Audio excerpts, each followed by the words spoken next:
Let's look at some DTFT examples.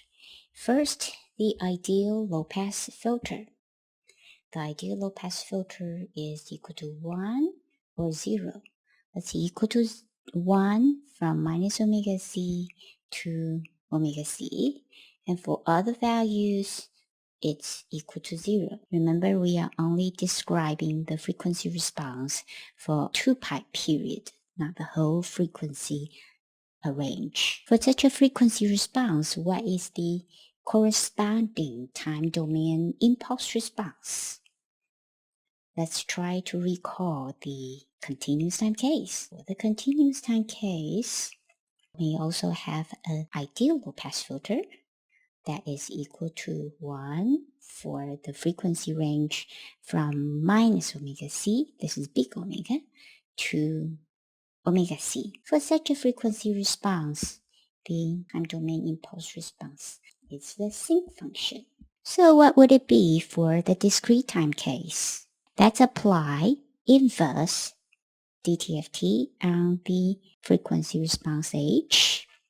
And because h is non-zero only from minus omega c to plus omega c, we only need to integrate this frequency range.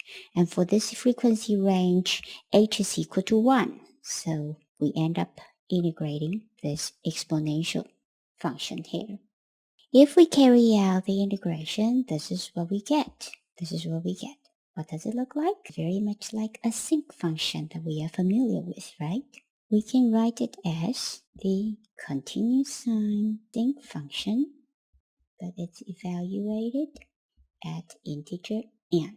So for the discrete time case, the impulse response of the ideal low-pass filter is actually samples of the continuous time sinc function. A very useful example of Fourier transform is the case that x is an impulse at omega 0. Say this is omega 0, and here we have an impulse, and the height is 2π. It will be clear why we added a height 2π in a minute.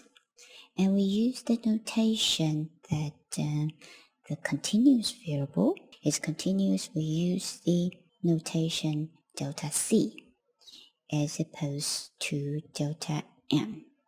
So whenever you see omega delta c, that means that this is a impulse with a continuous variable. Bear in mind that we are describing the Fourier transform for only one period, and we plot it for only one period. If we are to write it down for the whole thing, it would have been 2π omega c, omega minus omega 0, and a repeat every 2π.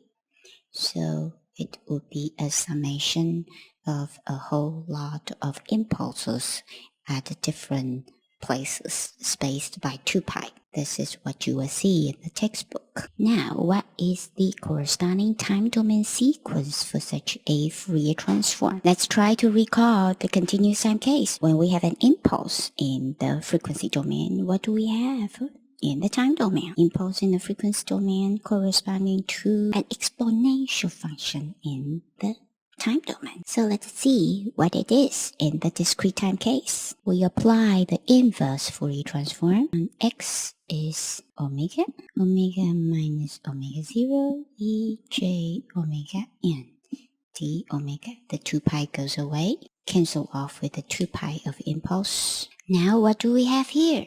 An impulse, function of omega, and a function of omega. A product of a function of omega and an impulse. Let's try to recall what this product is. We have a function f of t and an impulse at t equal to t0. When we multiply these two functions together, ft and the impulse together, what do we have here? It would be, still we get an impulse. At t0, it would be all 0 except at t0. At t0 it's an impulse, so the function is now the product becomes an impulse, but now it carries the height of the value of f at t0. Now if we come back to the expression here, we get the impulse is still here, but now the value of this function at omega equal to omega 0 will be extracted. Now we have two terms here. This term, the second term here, it does not depend on omega anymore. We can pull it out. E, J, omega 0n. It does not depend on omega anymore. So we are left with just this one. And when we integrate the impulse function, we get, what do we get? We get 1. So the result is the exponential sequence with frequency omega 0. So this is what it is. Whenever we have a exponential function, we have an impulse in the frequency domain. Impulse in the frequency domain, we get an exponential sequence in the time domain. I've forgotten to put subscript C at a lot of places. C, and a C, and a C, and a C, and a C.